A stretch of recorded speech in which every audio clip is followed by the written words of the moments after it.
Esta semana, aqui nas Escrituras São Verdadeiras, temos algo muito especial para vocês. Começo com meu amigo Brad Wilcox, enquanto analisamos um pouco a narrativa das pragas do Egito. Depois, apresentarei uma perspectiva específica que tenho, como egiptólogo, sobre as pragas e algumas pesquisas que venho realizando sobre o tema. E em seguida, quero dar uma ênfase especial aos elementos da Páscoa e aos aspectos centrados em Cristo na celebração da Páscoa. Vou falar da Páscoa e ler uma passagem com todos vocês, relembrando a nós uma Páscoa feliz que tivemos. Vamos lá com o irmão Brad Wilcox. Olá e bem-vindo de volta às Escrituras São Verdadeiras. Hoje estou novamente com meu amigo e colega e apenas um cara maravilhoso, Dr. Brad Wilcox. Obrigado por estar conosco. Obrigado. Sempre adoro ensinar com você. Então, a lição desta semana é sobre as pragas, então pensei em você. Não é Brad Wilcox quem está falando sobre as pragas. Este é Brad Wilcox, a praga em pessoa.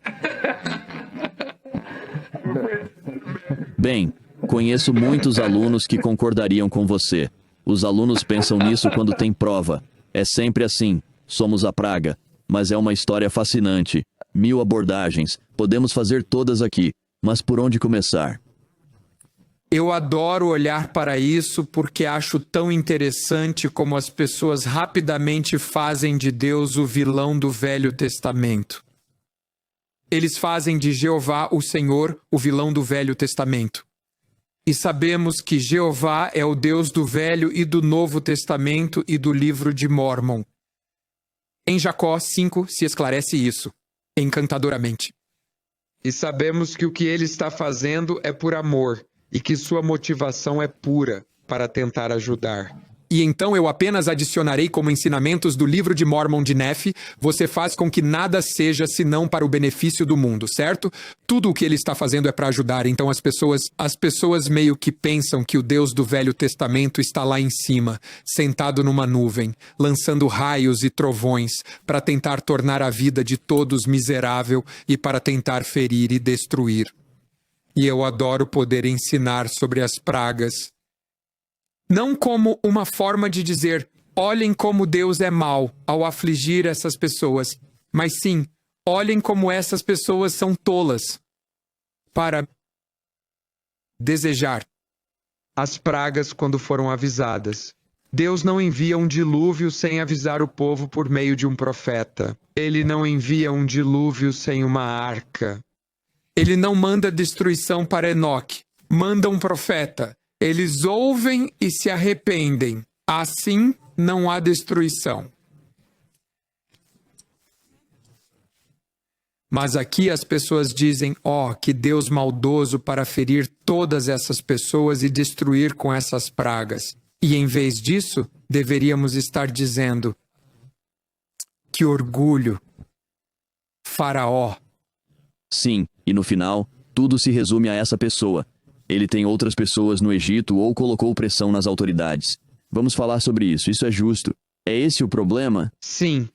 E então, ele poderia ter mudado isso a qualquer momento, simplesmente fazendo uma escolha diferente. Falamos sobre quantas pragas houveram. Poderia ter parado na praga número 1. Se ele tivesse estado disposto a se humilhar e perceber que estava lidando com um poder que era maior do que ele. Vamos ao capítulo 7. Lemos sobre a primeira praga, o rio se transformando em sangue. Por quê? Olha o versículo 16 do capítulo 7. Deixa ir o meu povo. Por quê? Porque ele quer ter um povo livre? Não, isso é apenas parte disso. Ele quer que o povo seja libertado para que o sirva no deserto. Ele quer que o povo seja livre para adorá-lo. E eles não eram livres para adorá-lo. Então é uma questão de que as pessoas falam sobre a América ser uma escolha e uma terra prometida. E sim, ela é. Mas não é porque nossos rios são mais profundos que os de outros, ou nosso solo é mais fértil, ou nossas montanhas são mais altas. É porque temos aqui uma bela liberdade religiosa. E qualquer terra com liberdade religiosa é uma terra escolhida, pois as pessoas têm liberdade para escolher fazer convênios com Deus. Eles têm liberdade para escolher esses convênios. Manter convênios, manter promessas. E então é uma terra prometida e ele quer que as pessoas tenham liberdade para adorá-lo. Isso é bom. E este é um ponto que leva ao seu ponto de vista. O fato de que Deus, ele quer que isso seja diferente e que as pessoas às vezes pensem em Deus como: bem, o vilão é o vilão. E aqui está algo realmente consistente que eu não quero que meu público perceba, e vamos começar a rastreá-lo. Veremos muito mais adiante no Antigo Testamento, mas veremos bastante. E isso é: Deus não gosta de opressão. Ele realmente não gosta de opressão. E eu me identifico com isso. Eu não gostava que ninguém oprimisse meus próprios filhos, mesmo que uma criança estivesse presente, outra. Eu não gosto disso, certo? Eu não gosto disso. E ele pedirá para acabarem com a opressão. Ele vai implorar: por favor, parem de oprimir.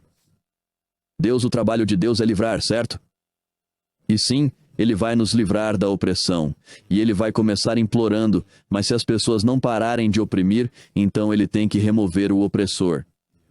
E agora, às vezes, se o opressor está no lugar, então a liberdade que exatamente não está lá, isso está exatamente certo.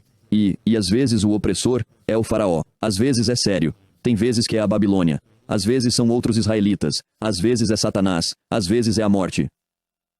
O que quer que seja uma pessoa. Às vezes é vício. Às vezes é depressão. Bem, às vezes é, digamos, dor física e trauma e todas as outras coisas. E novamente ele não vai necessariamente entregar imediatamente, como falamos na semana passada sobre isso. Demorou um pouco para lembrar que está vindo, para lembrar que demorou um tempo para dizer que este é o momento certo.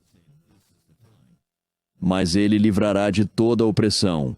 A chave é não estar do lado errado. Faraó se colocava do lado errado dessa equação, e é disso que as pragas tratam. Veja, o faraó possuía liberdade e ele estava utilizando essa liberdade para deliberadamente não escolher Deus e para oprimir outras pessoas. E para garantir que outros não tivessem a mesma liberdade que ele tinha. Então temos os sapos, temos os piolhos, temos as moscas, mas novamente, estes podem ser simbólicos de muitos problemas diferentes em nossas vidas. Sabe por que eu não tenho problemas com rãs hoje e não tenho problemas com piolhos e não tenho problemas com moscas?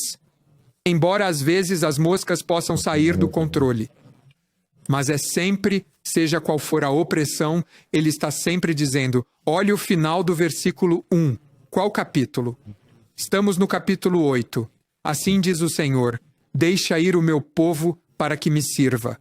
Veja, o Elder Bednar ensina tão lindamente sobre arbítrio e diz que talvez não devêssemos parar em dizer arbítrio. Deveríamos usar o termo arbítrio moral, porque diz o Elder Bednar: Deus não está apenas interessado que sejamos livres para fazer o que quisermos. Ele está muito interessado que todos nós usemos nossa liberdade para sempre escolher o certo. Para escolhê-lo, e vamos olhar o próximo versículo apenas para o seu ponto de vista depois que ele diz isso. Deixa meu povo ir para que me sirva. E se recusares deixá-lo ir, eis que ferirei com rãs. A escolha é dada muito claramente como é para nós, contudo quero dizer, o livro de Mórmon. Apresenta essas escolhas de forma tão clara e tão frequente, certo? Mas está em todo o Evangelho. Deus nos dá escolhas, e o fato é que escolher o pecado leva à opressão. E isso leva à escravidão. Quero ser muito claro quando digo isso, não estou dizendo que qualquer pessoa que esteja passando por qualquer tipo de opressão ou escravidão, seja por culpa dela ou porque as escolhas que fez, não é isso que estou dizendo, de forma alguma, mas estou dizendo que, neste caso, a praga é trazida porque alguém escolheu não, nunca, jamais ouvir Deus, ou quero dizer, Deus lhe deu as duas escolhas e ele escolheu as pragas. Sim, e Deus honrará o arbítrio assim. Quer dizer, ele não tirará o arbítrio. Tudo bem, então vemos no versículo 9, destrói o gado. Ele envia furúnculos e úlceras. Agora temos inchaços e dores. 9 é disso que você está falando? Capítulo 9, e eis que ele diz no versículo 1, deixa ir o meu povo para que me sirva. Deles liberdade. Liberdade da escravidão, sim, mas liberdade para adorar. Olhe o 16, final do 16. Deixa ir o meu povo para que me sirva. E então vamos para o capítulo 10, e nele vemos gafanhotos, e nele vemos trevas sobre o Egito. E então olhe o versículo 1. Depois disse o Senhor a Moisés: vai a Faraó, porque endureci o seu coração. Muita gente entende isso errado, Carrie. Exatamente. Este é um caso em que algumas pessoas leem o texto como se Deus estivesse fazendo o faraó tomar essa decisão, como se estivesse puxando as cordas. E de fato, é assim que parece na versão King James ou até mesmo no texto hebraico. Mas Joseph Smith nos dá uma tradução inspirada. Eu até marquei isso nas minhas escrituras impressas, circulei a pequena nota de rodapé para garantir que não perca. Você pode fazer isso nas suas escrituras no aplicativo, como preferir. O que eu quero garantir é que as pessoas percebam que a tradução de Joseph Smith diz que o próprio faraó está endurecendo o seu coração. Então, isso realmente é uma escolha dele. Temos falado sobre escolhas. Esta é a escolha dele. Ele está endurecendo o seu coração e assim não está se humilhando, mesmo quando Deus lhe deu a oportunidade de mudar. E vá para o versículo 3. Até quando recusarás humilhar-te diante de mim? Deixa ir o meu povo para que me sirva. Agora, Ele não envia pragas sem uma escolha. Estabelecemos isso. Não é o faraó quem escolhe. E a qualquer momento, Faraó poderia ter parado isso, caso mudasse. Às vezes, os problemas que enfrentamos não são tão claros. Às vezes, enfrentamos problemas por causa de nossas próprias más escolhas. Às vezes, enfrentamos problemas por causa das más escolhas de outros. havia muitos egípcios sofrendo aqui por causa da má escolha de Faraó. E muitos israelitas, mesmo. E assim, às vezes, a culpa é de muitas outras pessoas e do uso incorreto de seu livre-arbítrio. Mas, às vezes, é apenas parte da mortalidade, não é? E é isso que temos que lembrar também. Nem sempre é Deus fazendo algo acontecer. Lembrem-se, somos uma das poucas igrejas que acreditam que o Éden não era o objetivo. O Éden não era o plano A. O plano A sempre foi a mortalidade. O plano A sempre foi esta escola mortal. E o plano A sempre foi baseado em nosso Salvador, porque ele pode fazer todas as coisas funcionarem para o nosso bem. Mesmo coisas que pensamos ou imaginamos, como pode algo de bom sair disso? Mas ele pode fazer todas as coisas funcionarem para o nosso bem através da sua expiação. E na verdade, se tudo bem, vou levar isso um passo adiante. O plano A sempre foi a imortalidade e a vida eterna do homem. Não apenas a imortalidade que existia no Jardim do Éden, mas um tipo diferente de imortalidade, e a vida eterna do homem, que só foi possível por meio da queda e por meio dessa mortalidade, dessa escola e de Cristo. Então esse sempre foi o plano A. Enfim, desculpe, eu continuo falando. Então, simplesmente amo ensinar meus alunos. Ele nem sempre cria a luta que pode ser apenas parte da mortalidade, mas ele pode santificá-la. Ele pode santificá-la para nosso bem, para nosso ganho, para nossa educação. Que é exatamente o que Leí diz a Jacó, certo? De qualquer forma, desculpe, continue falando. Ele vê sempre as duras realidades da vida. E ele enxerga sempre essas realidades como o ideal no momento. Não é o ideal perfeito. Mas é ideal agora. Porque através da expiação de Jesus Cristo, então pode ser para nosso bem. Ele nos encontra onde estamos. E ele concede fé onde existe o medo. Ele cura onde há dor e perdão onde há pecado. Ele dá vida onde há morte. E ele nos concede transformação, a fim de que ele possa nos transformar a todos nós. Pois é. Há tempestades no mar da Galileia. E se não se espera tempestades no mar da Galileia, não se tem ideia de como ele foi criado, pois fica abaixo do nível do mar. Mar Mediterrâneo, Mar da Galileia. Montanhas situam-se numa grande bacia, sujeita a constantes variações de pressão. O ar quente sobe, enquanto o ar frio ocupa rapidamente o lugar. Já estive lá em momentos de tempestades intensas, comum nessas regiões. E, portanto, se não esperamos tempestades no mar da Galileia, não estamos compreendendo. como elas foram formadas. E se não esperamos tempestades na vida, se não antecipamos as lutas, então não estamos compreendendo como a vida foi criada, como a condição mortal foi criada. Mas Jesus Cristo Disse: paz, acalmai-vos. E então ele diz a Pedro: homem de pouca fé. Isso está em Mateus 14. E ele diz: homem de pouca fé, por que duvidaste? E eu sempre pensei em minha mente que ele está dizendo: puxa, se você tivesse mais fé, você não teria passado por tempestades. Se tivesse mais fé, poderia ter andado sobre a água. Caso tivesse mais fé, e então, Michael McLean, compositor que eu adoro e amo sua música. Mas ele disse uma vez, talvez devêssemos ler isso de forma diferente. devêssemos dizer: Homem de pouca fé, por que duvidaste? Se eu devesse te salvar, eu te salvaria? quero dizer, pense nisso. Ele diz: Pedro, você não foi feito para andar sobre a água. Seu nome é Pedro, que significa rocha. Você foi feito para afundar.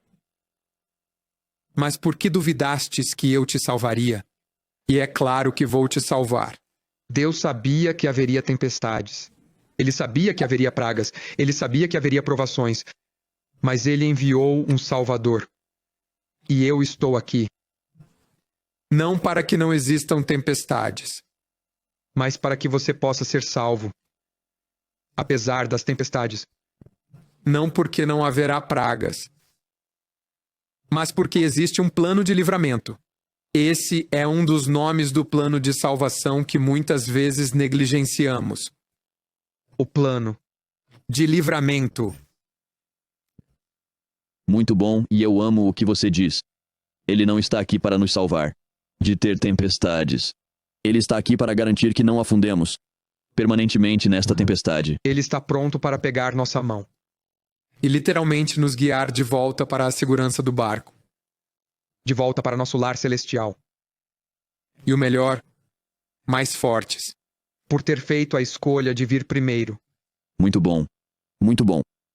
Agora devo dizer que você me deu uma nova piada que usarei em minhas aulas. Porque é no 14 que Pedro afunda andando sobre a água, é no capítulo 16 que ele recebe o nome Rocha. Então acho que por agora vou dizer que estou te nomeando Rocha, porque 2 capítulos atrás eu te vi afundar. E originou, mas de qualquer forma. Bem, isso é lindo e eu acho que é tão importante. Então vamos ter uma sessão. Ou um segmento disso onde eu vou passar e olhar elementos específicos das pragas e como elas se ligam à religião egípcia. E a este concurso, eu acho que você é o especialista em saber como isso pode se ligar aos deuses egípcios que eram adorados, e eu tenho estudado por um tempo. Eu tenho um artigo que publiquei sobre isso. Foi um artigo premiado. Aliás, deveria ter ganhado um prêmio, mas não ganhou. Mas isso foi como 20 anos atrás, mas bem, 24 anos. Mas mesmo sendo há 24 anos, de qualquer forma agora há pessoas Que não conhecem o faraó. Eles não conhecem José, mas em qualquer caso, vamos passar e mostrar como você sabe que pode entender as pragas de forma diferente se você vir o que está acontecendo, de um ponto de vista egípcio, e como eu acho que o texto bíblico realmente nos prepara como um concurso com Faraó, e podemos ver isso acontecendo lá, muitas coisas divertidas e bonitas que faremos nesse segmento. Mas para mim, ainda mais importante que isso, é o que estamos discutindo para perceber que Deus nos dá escolhas, mas se nós tememos a Deus, se ficarmos com Deus, se escolhermos Deus, se estivermos em aliança com Deus, seremos livrados, desde que continuemos a fazer essa escolha de retornar a Ele em convênio, de nos arrependermos do que quer que seja, de retornar sempre que permanecermos nessa relação de aliança, isso está exatamente certo. Então seremos livrados, não importa quanto tempo leve, não importa o quão doloroso seja o processo, seremos livrados, enquanto a outra opção será doloroso. E não seremos livrados. Essas são nossas duas opções. E a questão é por que você pararia de voltar? Isso traz muita esperança. Para muitas pessoas. Que veem filhos, netos, Sobrinhas, sobrinhos, fazendo a escolha que Faraó fez. batendo o pé. Mas Acreditamos em um Salvador bem-sucedido. acreditamos em um pai bem-sucedido. E Entre a escola da mortalidade e a escola do mundo espiritual e a escola do milênio. haverá uma chance para muitas pessoas de repensar suas escolhas e Fazer ou renovar. sua relação de convênio. Haverá oportunidades de livramento. Bem, espero que tenham gostado. Eu sempre adoro conversar com o Bradley. Ele tem ótimas ideias e me inspira a fazer coisas incríveis, me ajuda a pensar nas coisas. Agora, queremos falar sobre as pragas sob uma perspectiva egiptológica. E muitas pessoas tentaram olhar para cada praga e ver como ela interage com uma das divindades do Egito, e eles têm centenas, se não milhares de deuses no Egito. E, portanto, há algo razoável a ser feito lá. Acho que isso é intencional, e que Deus faz isso de uma forma, e que está registrado de uma forma, para que as pessoas mais tarde também reconheçam que Jeová é realmente Deus, e todos esses outros deuses não são deuses, são falsos deuses. E então, há uma série de pragas que atingem especificamente diversos deuses egípcios. Mas a Bíblia não foca muito nisso. Ela foca só um pouco. Acho que tem um versículo onde ele fala bem disso, mas tem muito mais versículos, onde fica muito claro que o Senhor está armando isso como um gigantesco e inédito conflito divino, ou uma disputa com o faraó, por exemplo. Ele diz que terá glória através do faraó. É o que ele diz a Moisés: eu vou ter glória através do faraó. Isso é bem específico. Ele também diz quando fala das pragas, ele diz: veja o que farei ao faraó. Então, ele é muito específico sobre isso no Êxodo 15, a chamada Canção do Mar, e falaremos sobre isso na próxima semana. Temos 2 vezes falando sobre Deus derrotando o faraó, mas quero ler em particular o Êxodo capítulo 9, versículo 16, onde Deus fala através de Moisés ao faraó e diz isto: mas deveras, para isto te levantei, para mostrar em ti, quer dizer, eu te levantei, faraó, para mostrar em ti. E diz, ANUNCIADO, para que o meu nome seja anunciado. Na escritura antiga diz, para mostrar em ti meu poder e que meu nome seja declarado por toda a terra. Então Deus é bem específico. Ele, na verdade, fez este faraó glorioso, ele o fez. É incrível para que quando Deus o derrotar, ele possa mostrar a todo o mundo seu poder.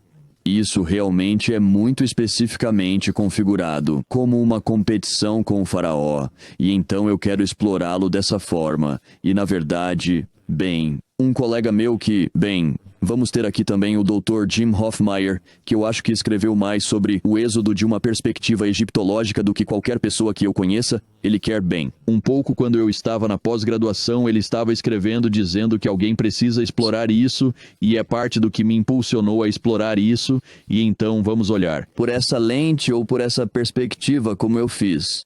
Então, quando comecei a pesquisa, eu vi.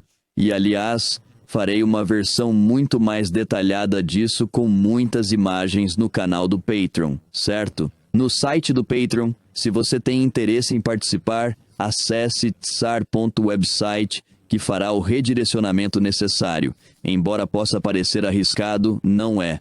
Ele irá te encaminhar para o Patreon, onde terá acesso. Se já é membro, por favor, clique no link das coleções no topo, o que facilitará a busca. Oferecemos uma grande variedade de conteúdos lá. Estamos comprometidos em auxiliar com questões de saúde mental e outros temas para jovens adultos. Ao acessar as coleções, encontrará o podcast Escrituras Reais, onde abordamos tais assuntos com maior detalhamento. Em qualquer caso, quando comecei a trabalhar nisso, e também só para dizer que você pode obter um artigo que eu escrevi está no livro da Criação ao Sinai, e isso tem cerca de 4 anos. Este livro, em qualquer caso, eu escrevi este artigo e você pode obter tudo lá. Qualquer um pode pegar isso lá. Então, quando comecei a pesquisar isso, eu estava descobrindo que quase todas as pragas poderiam ser facilmente ligadas aos atributos do rei, e quando olhei para isso, comecei a perceber que não sei se isso é significativo. Por quê? Tudo pode ser ligado ao rei. Tudo. Ele tem algo a ver com tudo, e então percebi que esse é exatamente o ponto-chave aqui. E para entender isso, vou fazer um resumo muito breve. Farei com mais detalhes no Patreon, brevemente, apenas alguns princípios religiosos egípcios no pensamento religioso egípcio. Assim que você obtém a criação, tudo, quando é criado pela primeira vez, está em um estado perfeito e imaculado. Tudo está exatamente como deveria ser, e é criado na ordem perfeita que deveria ser. Tudo está funcionando como deveria, e assim por diante. Chamamos isso de Ma'at. E então, claro, algo acontece para perturbar a Ma'at. Você pode pensar nisso como o paraíso e o jardim do Éden, e então a queda. Algo acontece para perturbar a Ma'at e arruinar essas condições. E depois disso, o caos começa a invadir o mundo, e o mundo fica em perigo de se desfazer. Pode acabar completamente desmoronando se o rei não restaurar Ma'at, e essa é a função dele, restaurar Ma'at, ou seja, garantir que o cosmos funcione da maneira correta, que tudo na Terra funcione como deveria, a ordem social adequada, as colheitas produzindo como deveriam, o sol funcionando como deveria, e assim por diante. E na verdade, o sol se torna um dos principais símbolos disso, porque para restaurar Ma'at é necessário o renascimento. Assim, na concepção religiosa deles, o sol morre a cada noite e nasce novamente a cada dia. Mas esse é um elemento especialmente importante do que o rei deve fazer. Ele deve sustentar Ma'at e, para cumprir esse dever, precisa confrontar e destruir o caos, garantindo que a desordem, a injustiça e a instabilidade sejam continuamente controladas e impedidas de tornar o caos. O rei tem um papel duplo: acabar com o caos para recolocar a Ma'at, para que todos vivam bem e o cosmos não se desfaça. É o que ele tem que fazer, e as pragas representam o mundo egípcio. Se voltando para o caos e o rei é incapaz de detê-lo, são realmente essas as pragas agora. Em particular, vemos uma série de pragas que afetam o ciclo de renascimento, e não vamos explorar como elas fazem isso aqui. Direi apenas brevemente que o Nilo e suas inundações anuais, os rebanhos morrendo, as colheitas sendo danificadas, o sol escurecendo e a morte dos primogênitos são todos elementos, toda essa narrativa das pragas, representando tudo o que deveria ser ordenado e tudo o que deveria ter renascimento sendo interrompido. E assim o caos completo está reinando, em particular a jornada do sol. E exploraremos isso juntos mais no site do Patreon e o Anjo da Morte. Atingindo todos os primogênitos no Egito, isso é imensamente importante para eles e se encaixa em alguns mitos conhecidos, que falaremos onde eu disse, no site do Patreon, mas o mito de Osíris Horus e assim. E então, isso é realmente cada elemento, o mundo, entrando em erupção em caos, e o faraó, que deveria ser capaz de detê-lo, não consegue. E de fato, é só Jeová, o único que pode parar qualquer uma dessas pragas. Certamente. Isso também desempenhará um papel importantíssimo no episódio da próxima semana, quando chegarmos à separação do Mar Vermelho, e continuaremos então a história por lá. E mesmo no início, antes do que chamamos de pragas, mas com as serpentes sendo lançadas, isso é visto como um elemento de caos. E então, você normalmente pensaria que então, aquele faraó, ou sacerdote, poderia então controlar todas essas cobras. E com frequência, você faz isso com outras cobras, e exploraremos isso mais a fundo. Mas desde o início, com a história da cobra, vemos que o caos está reinando até a divisão do Mar Vermelho. Então, isso é parte do que falamos hoje. Terminaremos semana que vem. Quando nós veremos esta forte mensagem é transmitida a todos de forma tão alta e clara, com aquele incidente do Mar Vermelho. E assim, de certa forma, este é um episódio em duas partes. E eu quero, é quase um teaser para o que faremos na semana que vem. Mas espero que você possa começar a pensar nas pragas como um desafio para o faraó e o que o faraó deveria fazer para demonstrar que não há como ele ter sucesso em destruir o caos e sustentar a ordem como ele deveria ser. E neste ciclo de pragas que chamamos de narrativa da praga, naturalmente, a praga final é aquele temido anjo da morte, o abate dos primogênitos. E eu quero apenas repassar esse capítulo com você e observar alguns dos muitos símbolos e como isso nos ensina sobre Cristo e, bem, sua redenção. Então vamos para o capítulo do Êxodo 12 e vamos começar a olhar e analisar seus versículos. Este mês será para vocês o início dos meses, será o primeiro mês do ano para vocês, para que isso faça com que, de certa forma, o calendário israelense tenha 2 novos anos, sendo o primeiro que já existia é no outono, chamamos de Rosh Hashanah, que significa cabeça do ano, é quando o ano começou, mas agora Deus está dizendo que vocês terão outro início de ano, é quando vocês nasceram como povo, como nação, é quando vocês renascem, é quando vocês são salvos da morte, é tão importante que este será o início do ano, o começo de todas as coisas, o que eu acho que realmente nos aponta para Cristo e o que Ele faz por nós, nos dando renascimento, uma nova vida e um novo começo. Então ele diz que, aos 10 deste mês, tome cada um para si um cordeiro, segundo as casas dos pais, um cordeiro para cada casa. Mas se a família for pequena para um cordeiro, então tome ele seu vizinho perto de sua casa, conforme o número das almas. Cada um conforme o seu comer, fareis a conta para o cordeiro. Então, esta é uma coisa interessante. Cada casa deve ter um cordeiro, e se a casa for pequena demais para comer tudo, e talvez não consigam pagar, juntem-se a uma casa maior. Todos são bem-vindos, e isso deve funcionar para todos. Ninguém deve ser deixado de fora se você fizer isso certo, e pode ver um grande simbolismo do Evangelho. Os fracos e pequenos devem ser acolhidos pelo grupo maior e cuidados, e eles vão sacrificar este cordeiro. Agora ao versículo 5. O cordeiro ou cabrito será sem mácula um macho de 1 ano. Então há algum simbolismo aí, certo? Perfeito. Um cordeiro perfeito, sem defeitos, primogênito e... bem, de 1 ano, e pode ser também um cabrito. No final do versículo 5, nos informa que pode ser um cabrito, mas a coisa principal é um cordeiro.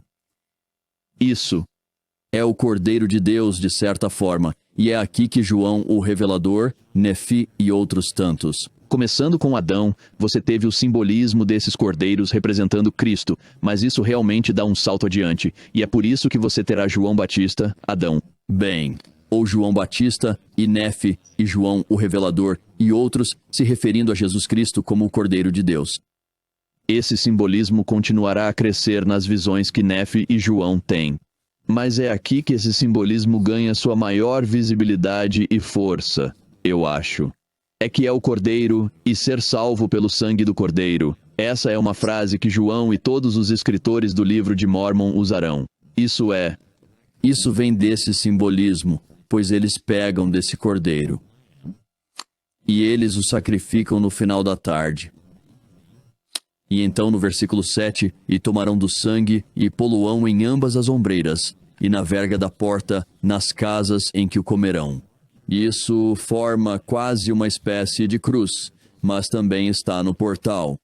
E com esta entrada para o portão, é através do portão, ou de uma porta que é um portão, é o sangue do cordeiro, e então... Vejam, mas é este sangue aqui, que então os salva. É por isso que são salvos pelo sangue do cordeiro. Então as pessoas naquela casa estão destinadas à morte. O anjo da morte está vindo e matará, e há pessoas naquela casa destinadas à morte. Se eles participaram daquele cordeiro, e tenham então aplicado o sangue do cordeiro, então esses aqui não experimentarão essa morte. Que simbolismo poderoso! É um simbolismo incrível, maravilhoso e poderoso. Além disso, eles passarão o sangue nos lintéis e também nos umbrais usando hisopo. Hisopo é uma planta encontrada na na área onde Israel vive em Canaã ou na Terra Prometida, e é conhecida por suas propriedades antibióticas naturais. É usada quando você a come e isso ajuda na cura. É usada em cataplasmas, usada também em bebidas e ainda em muitas outras coisas. Por causa de suas propriedades antibióticas e, consequentemente, torna-se um símbolo de cura e de ser restaurado, e veremos isso quando chegarmos a Levítico. Vamos analisar diversos rituais, como a cura do leproso e outros semelhantes, nos quais se utiliza o hisopo por causa desse simbolismo poderoso. Mas acredito que esse simbolismo também está incluído na ideia de usar o hisopo para pegar o sangue do cordeiro e aplicá-lo ao seu lar. para que você possa ser curado e salvo e restaurado através do sangue do Cordeiro. Que simbolismo poderoso, se pensarmos na Páscoa e em tentar continuar com o que focamos em Cristo e o que Ele faz por nós, não apenas na Semana Santa e na Páscoa, mas depois. Isso é um ótimo momento para continuar focando nisso. É isso que Cristo faz por nós agora, João, o amado, ou João, o revelador. Ele realmente se concentrará nisso. Então, por exemplo, em seu evangelho, e o que chamamos de evangelhos sinóticos, Mateus, Marcos e Lucas, eles todos falam da Páscoa que o Salvador Jesus Cristo celebra com eles, sendo a Páscoa real. João fala sobre isso como Cristo morrendo na Páscoa real, o que significaria que ele celebrou a Páscoa um dia antes, e pode ser possível conciliar essas duas coisas. Parece que pode ter havido alguns grupos que comeram a Páscoa em um momento diferente da maioria das pessoas, e talvez seja assim que conciliamos, mas em qualquer caso. João destacará como Cristo é o cumprimento deste Cordeiro Pascal, garantindo que reconheçamos ou saibamos que ele morre quando abatem os Cordeiros Pascais. E então, ele faz com que deem a Cristo algo para beber na cruz, levantando-o para ele em um ramo de hisopo. Ramos de hisopo não são muito fortes, mas a cruz provavelmente não é tão alta. Então talvez ele use esse simbolismo, seja qual for o tipo de vara, talvez fosse aquela vara, mas de qualquer forma ele destaca isso para nós. Todos nós, para que saibamos que as conexões da Páscoa e essa ideia que vem da cura e do sangue do Cordeiro é um simbolismo lindo. Mas vamos continuar. E naquela noite comerão a carne assada no fogo, com pães ázimos. Voltaremos ao pão ázimo em 1 minuto. Com ervas amargosas a comerão. Então as ervas amargas simbolizam de algumas maneiras a amargura da escravidão que experimentaram, mas de algumas maneiras a amargura de toda a escravidão da qual o Santo Messias, Cristo, nos liberta. Que o Cordeiro e seu sangue libertam de toda a amarga escravidão que experimentamos. E todos nós temos todo tipo de coisas amargas que acontecem em nossas vidas, mas Cristo as conquistará todas. Ele diz que você não pode comê-lo cru ou cozido em água, tem que assá-lo. E nada dele deixareis até amanhã. No versículo 10, você tem que participar completamente dele ou tê-lo todo queimado como oferta a Deus. E acho que há algum simbolismo fantástico nisso também. Temos que participar completamente de Cristo, não parcialmente, não fazemos paz com Cristo, participamos de Cristo e seu sacrifício expiatório e quem ele é, completamente e totalmente até que seja quem somos. Simbolismo tão poderoso. Eles também dizem que temos que comê-lo com... Estão lá para comê-lo então nesta primeira Páscoa com os lombos cingidos, os sapatos nos pés e o cajado na mão, com pressa, pois o Senhor os livrará naquela noite. E há um simbolismo poderoso ali. Eles vão celebrar isso mais tarde, mas você não faz nada disso porque já foram libertados. Nós ainda buscamos ser libertados e precisamos estar prontos para o que quer que Deus nos peça, quando Ele estiver pronto para nos libertar. Se Ele disser para você parar de fazer algo e fazer outra coisa, esteja pronto para agir imediatamente. Se Ele pedir para você seguir o Espírito, não hesite, não fique em um estado de inação. Estejamos prontos para a salvação de Cristo e para o que Ele nos pedir. E então ele fala no versículo 12, E eu passarei pela terra do Egito esta noite, e ferirei todo o primogênito na terra do Egito. E eu passarei pela terra do Egito esta noite, e ferirei todo o primogênito na terra do Egito. Esse é o ponto sobre os deuses do Egito. E aquele sangue vos será por sinal nas casas em que estiverdes. E vendo eu o sangue, passarei por cima de vós, e não haverá entre vós praga de mortandade, quando eu ferir a terra do Egito. Em hebraico, é Pesash. Ferirei a terra do Egito. E esse dia vos será por memória, e celebrá-lo-eis por festa ao Senhor. Nas vossas gerações o celebrareis por estatuto perpétuo. Isso é interessante.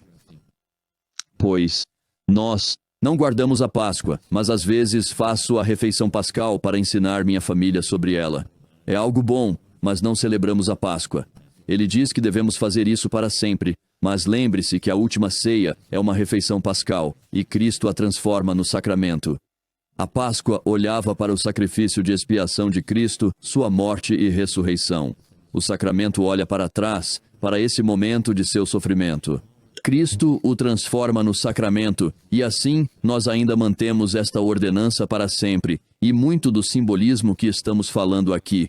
Aplica-se ao sacramento. Devemos pensar sobre isso. Nós participamos dele e assim por diante. Não há cordeiro, mas ele realmente. Quando Cristo parte o pão e diz, fazei isto em memória de mim, é em um momento em que acreditamos que eles já haviam iniciado essa tradição, onde eles quebram um pedaço deste pão ázimo e dizem, vocês fazem isso? Bem, vejam, então aqui vai, em memória de... Bem, do sacrifício. Do cordeiro sacrificial, o sacrifício da Páscoa. Cristo diz, fazei isto em memória de mim. Em vez do cordeiro que me simboliza, façam-no em memória de mim. E assim, realmente, é a Páscoa que se torna o sacramento. E nós ainda o fazemos. No tópico de quem pode participar do sacrifício, isso levanta outro símbolo importante nos versículos 43, 44 e 48. Aprendemos que estrangeiros, e por estrangeiro, entende-se alguém que não é israelita. Um não israelita. Estrangeiros ou servos comprados. Então, esse também será um não israelita. São dois grupos diferentes. E comprou, talvez seja a palavra errada, mas disse servos comprados, e assim por diante. De qualquer forma, esses dois grupos, que não são israelitas, não podem participar da festa ou do sacrifício, a menos que tenham sido circuncidados. E há na lei de Moisés, que ainda não foi dada. Existem maneiras muito específicas para alguém que não seja, bem, parte da casa de Israel se tornar parte da casa de Israel. Isso ainda não foi revelado. Fica claro neste ponto que se alguém foi circuncidado, torna-se parte do convênio, pois a circuncisão é o símbolo do convênio. Obviamente, para as mulheres, não é isso que elas fazem, mas o termo circuncisão significa que você se tornou oficialmente parte da aliança. Para os homens, isso é feito apenas sendo circuncidado. Mas mulheres e homens poderiam se tornar parte do convênio. Há um símbolo importante aqui. E isso é que realmente somente aqueles que entram na aliança com Cristo podem ser totalmente salvos. Eu o exorto a ir à seção 52 de Doutrina e Convênios, versículo 2, e verificar isso. Mas você tem que fazer parte do convênio para receber a exaltação. Você tende para ser verdadeiramente redimido, para participar plenamente do sangue do Cordeiro. Você tem de estar vivendo um relacionamento de convênio com Ele. Isso se conecta à ideia do sacramento que acabamos de discutir, pois o sacramento é a renovação do convênio que fazemos, ou o convênio com todas as suas várias fases que fazemos com Deus. E assim, há um elemento muito importante aqui. A Páscoa estando disponível para aqueles que fizeram uma aliança. Você só será poupado em todas as coisas. Você só poderá ser plenamente redimido e exaltado quando estiver fazendo e guardando convênios com Cristo. E eu acho que é muito, muito claro no simbolismo que é isso que está acontecendo e não devemos ignorar isso, algum trocadilho intencional. Então, ele continua a falar sobre a festa dos pães ázimos, que não deve haver fermento em casa. E ao celebrarem a Páscoa, eles não comem pão levedado. Há duas razões para isso. Eles não têm tempo para esperar o pão crescer.